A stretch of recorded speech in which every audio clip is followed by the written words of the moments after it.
Hey folks, Wally DM here, and today we're going to take a look at a purchase I made through DriveThru Cards. Now, if you're not familiar, DriveThru Cards works very similar to DriveThru RPG, where third-party publishers and content creators can create their own set of D&D accessories or cards and post them up for sale. And I've recently discovered DriveThru Cards, and I'm absolutely loving it. For those of you that don't know, cards are one of my favorite D&D accessories, and my collection of them is continuing to grow. I've got a lot of these decks, and I use quite a bit of them in all of my games. So what I thought we would do today is we're going to take a look at what I purchased. I found a few that I'd like to take a look at. We're going to take a look at what they are, some of the quality, and dig right in. So right off the bat, I do have to mention that the packaging was absolutely amazing. Everything came nice and neatly wrapped.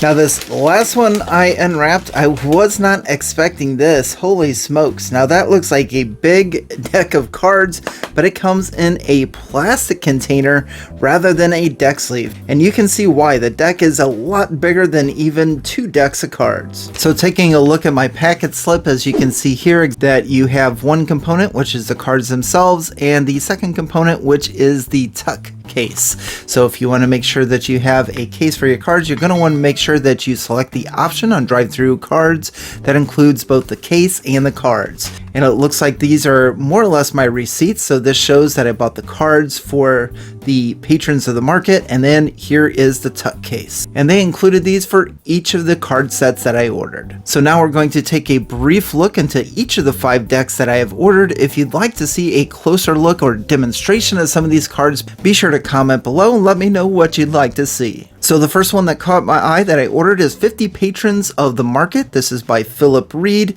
and this is a bunch of different NPCs that you could find in the market. Now here you can see the tuck case, and this does stick out a little bit further, as you can see here, than a normal deck of cards. So here's a deck of cards that I have from Nord Games. As you can see, there's no ridge here, but there is a bit here, and that's probably from folding the tuck case. Not that big of a deal though. All right, let's open it up. So the very first card that you have is a QR code, so if you wanted to order these again or order them for a friend, and it's got the information for the deck of cards that you ordered. And then of course here is our deck of cards, 50 Patrons of the Market, a simple introduction, and then here are our NPCs. So a really good price for 50 NPCs, and again, you can just pull one of these out, take a look at them. Let's say we pick Simon Noves. Simon Noves, an elderly gnome dressed in an elegant suit, stumbles and trips over a bucket as he exits one of the market's many shops. Noves lands in the filth. He curses, frustrated that his fine outfit is soiled. He blames one of the shop's workers for the state of his suit and threatens to have them fired. Will the heroes step in and de-escalate the situation before things go wrong? So this deck seems to be more of a encounter builder. So if our characters are walking around in a market and we need to introduce some type of encounter, either for combat or for social, we can do it that way. Let's take a look at one more. Nathan Sortino is a well-respected poet who calls the city his home. Today, Sortino is seated in the shade of a large tree in the market. He has been busying himself when watching the crowd, and one of the PCs catches his attention. He calls out, asking the adventurer if they'll join him for a drink, and the poet wishes to listen to the hero's tales and gain inspiration. So a really cool deck that you can use for a marketplace. I know that I have a few issues trying to think of additional encounters, and this deck will solve that for you. But of course, these encounters don't need to be specifically in a market, and the NPCs could probably be used elsewhere as well. So a really cool deck of cards that we can use for encounter building. Next, we're going to take a look at the deck of chess. This is also by Philip Reed. And again, opening it, there is our tuck box and a card with a QR code if we wanted to order them again, telling us what we ordered. And we have the deck of chess. When exploring a dungeon, there's a good chance that the adventurers will come across a chest or two. These locked boxes come in all shapes and sizes, but it is what might be inside these chests that concerns us for the moment. The deck of chests gives the Game Master 52 cards to turn to the next time the heroes stumble across a chest. You can use these cards in any way you wish, but feel free to turn this card over for a suggestion. So we can have our deck of chests ready to go, and if a character finds a chest, we can pull out a card. We can roll an 8-sided die and see what's inside.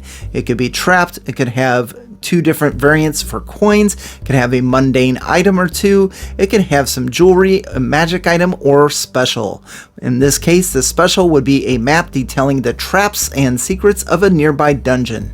There is a 2 in 6 chance for each listed detail that the map is wrong. And that's basically the entire deck of chests. Every card has options. You can roll an 8-sided die, or you can pick a few. Here on number 16, we have Trapped. An animated skeleton wielding a sword springs out of the chest and attacks. We have some coins, some mundane items, some jewelry, and then our special is the cracked skull of a dwarf. If held for more than a minute, the skull talks. It shares one secret about the current location of the GM's choosing. And since this is a short deck here, let's do one more. Card number 32, we have a trap where 12 needles hit the character. We have some coins, some mundane items, jewelry, a magic item, which is the boots of Elvenkind, and then our special is a hooded lantern made of silver and gold. When light is allowed to spill from the object, it casts dragon-shaped shadows on the walls. It is a decorative object popular with the wealthy. And that is the deck of chests. So if you want to increase the number of treasure chests that you put into your adventures for your players, then you can use the deck of chests to randomly determine what's inside. So our next one is the deck of decks playing cards. And if I remember correctly, this deck functions as a normal deck of playing cards, but also as tarot cards and the deck of many things. So we've got our introduction card with our QR code that tells us about the deck. And then we have a regular deck of 54 cards, including the jokers. So we could use these as playing cards. Now I did have to pause my recording and look things up so that I could better explain. So what we have here is a number of different decks incorporated onto the images of the cards. So let's take a look at the easiest one first, and that is the deck of commons. So each of 52 of the cards, so excluding the jokers, are going to have a variety of loot and magic items. So here you can see the Queen of Spades has the Armor of Gleaming, the King of Spades has the Moon Touch Sword, the Walloping Ammunitions, Unbreakable Arrow, Candle of the Deep, Orb of Time, Rope of Mending, Pole of Collapsing, and so on. So in addition to playing cards and the deck of commons, this also functions as the deck of many things, and the deck of many things is only going to be 22 of the cards, and we have to find the red dragon. So you can see here up in the corner, this Queen of Spades has a red dragon, which is going to tell us that this is actually part of the deck of many things. So we could pull out all of the cards with the red dragon, and as you can see here, each card has different symbols depending on what they are. So if we were to take a closer look at these, we can see that the King of Spades is Ruin, the Jack of Spades is Rogue, Ace of Spades is Don John, 2 of Spades is Balance. Oh, and let's not forget our jokers. We have the red joker, which is the Fool, and the black joker, which is the Jester. And again, there's going to be 22 of these little red dragons. That's going to indicate the deck of many things. Now we can also use these for the deck of illusions, and the deck of illusions go off of the eye. So as you can see right here in the corner of the 8 of Spades, this one has an eye. That's going to be the Medusa. 7 of Spades, we have the Veteran. The 6 of Spades, we have the Frost Giant. The Joker, we have the eye up in the corner, which is the U. 9 of Hearts, we have the Knight. 8 of Hearts, the Succubus, and that's how that's going to work with the deck of illusions. And actually there are 34 of these cards that are going to be included in the deck of illusions. Now moving on, the center picture of all 54 cards in this deck represent a Tarokka deck, kind of like you would play with Curse of Strahd. And as you can see here, just to compare some of these cards to the Tarokka deck that I have, we have the Ghost, the Anarchist, the Marionette, the Seer, the Artifact, Mists, and the Raven. So if you're playing in a Curse of Straw deck or you want to use a Tarokka deck, you now have one with a deck of many decks. So this is probably one of my favorite decks now. We have a deck of cards, plus this doubles down as a 22 deck of many things, a 34 deck of the deck of illusions, and a 52 deck of the deck of commons, which is our magic items. And the artwork on these are absolutely awesome. I love these cards. Next up we have On the Other Side. And this is another deck of cards by Philip Reed. When the heroes come across a closed door in the dungeon, almost anything can be waiting on the other side. So very similar to our deck of chests, where we can use these to find out what's inside treasure chests. We're going to be able to use the On the Other Side deck to find out what happens with a door. So here we are with our deck, and they're numbered 1 through 52. So we have 52 different cards with the On the Other Side deck. And let's take a look at the first one, which is the Armory. Armory says, racks of weapons and armor line the walls of this small chamber. Most of the gear is in sad condition and unusable. Heroes who take time to search the room may find, and then we would roll a 6-sided die, and that could be a long sword wrapped in red silk, a tower shield made of elven steel, a quiver with some arrows, a two-handed sword and a plain scabbard that is decorated with gems, a wicked looking mace topped with a metal skull and covered in spikes, or number 6, an open face bassinet helm made of fine steel and covered in arcane runes. 1 in 6 chance that it's a +1 magic item. Number 18 is an elevator. This cramped tiny chamber, in fact, is a mechanical elevator that grants access to other levels of the dungeon. When the switch is thrown, the elevator immediately, and then we can roll a 6-sided die for our results or choose one. If we roll a 1, descends to the next lowest level. A 2 ascends to grant access to the level above. Number 3 fills with a poisonous gas. It's a trap. 4, it's going to plummet, crashing to the ground far below. Everyone within the elevator suffers damage when the ride comes to a stop. Number 5, it's going to descend 2d3 levels, opening up to a secret area of the dungeon that is only accessible through the elevator. And then the last thing, nothing. The elevator is broken. And let's look at one more. How about this one, the Scribe's Chamber? Or should we do the empty room? Empty room, if we have options, is it really empty? Let's find out. Regardless of its size, this chamber is devoid of anything of interest or value. Well, maybe. If we roll a 1, there is absolutely nothing useful in this part of the dungeon, but the game master does not need to share the information with anyone. Wild goose chase, anyone? Several pit traps blanket the room's floor. Number 3 is a hidden door on the far wall leads into an undiscovered section of the dungeon. Number 4, giant bats hang from the ceiling and they do not like uninvited guests. Yes, the room's not so empty, is it? Number 5, the floor is in fact a stone elemental. And number 6, a wooden door across from the entrance is in truth a hungry mimic. You can't go wrong with mimics. So a neat little improv tool, or if you're building a dungeon and you need some ideas, you can go to On the Other Side, and it's got armory, cells, library, tomb, chambers, nurseries, well chamber, treasure vault, refuse pit, wizard's workshop, haunted chamber, map room, and so on. A neat little deck. So I should get plenty of use out of this as I'm looking for ideas to finish a dungeon. Now the last item that we're going to take a look at is an item called the Everdeck.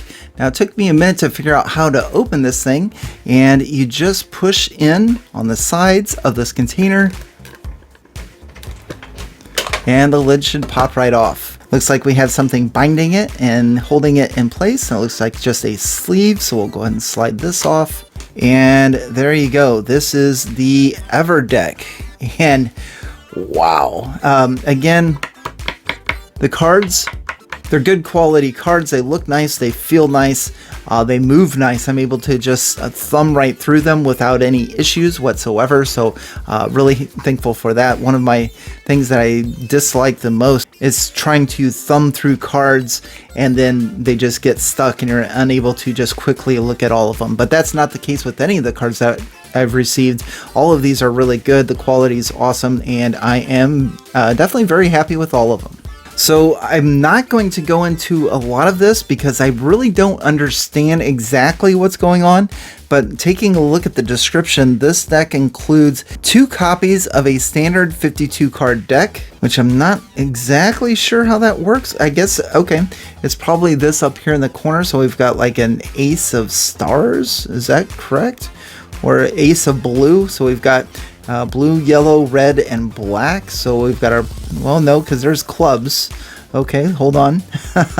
Oh, I see how it works. Okay, so the latter half here, we could do these cards here. So it looks like we have diamonds, hearts, spades, and clubs. And then if we want to do something different, we could do stars, moons, crowns, and stop buttons for YouTube or whatever that's supposed to be. Now this also duplicates as two traditional tarot decks. We've got the Tarot and the Hanafuda. I'm not sure what either one of those are, but I'm assuming it's got something to do with the words on the bottom. We've got Outcast, Inquisitor, Zealot, Ritualist. We've got a Star, Aeon, Chariot. There's the Fool. And so I'm assuming it has something to do with that. The Everdeck goes on to include lots of other things, and there's actually some words here I'm not familiar with, so I'm not even going to try to pronounce them. But if I will put this up here on the screen so you can see the details of this deck and everything it has to offer. I just wanted to take a look at it. It seemed interesting, especially since it had two different types of tarot decks in there.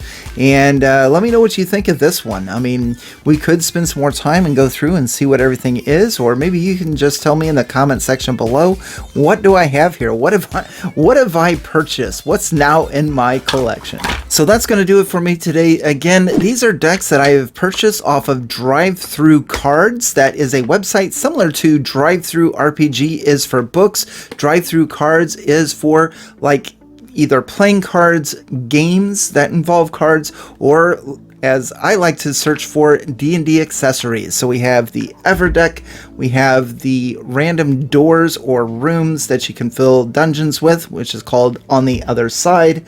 We have the deck of chests, which gives us a lot of different items for treasure chests. The 50 patrons of the market. Now this comes complete with encounters and NPCs that are a part of that encounter. And then we have the deck of decks playing cards, which was really cool. This has the deck of illusions, the deck of many things, and also services as a playing deck of cards. In the comment section below, let me know which one of these you find the most interesting. And of course, if you think one of these deck of cards deserve a video all on their own to explore them a little bit deeper, be sure to let me know that as well. Thank you very much for watching, and on to the next.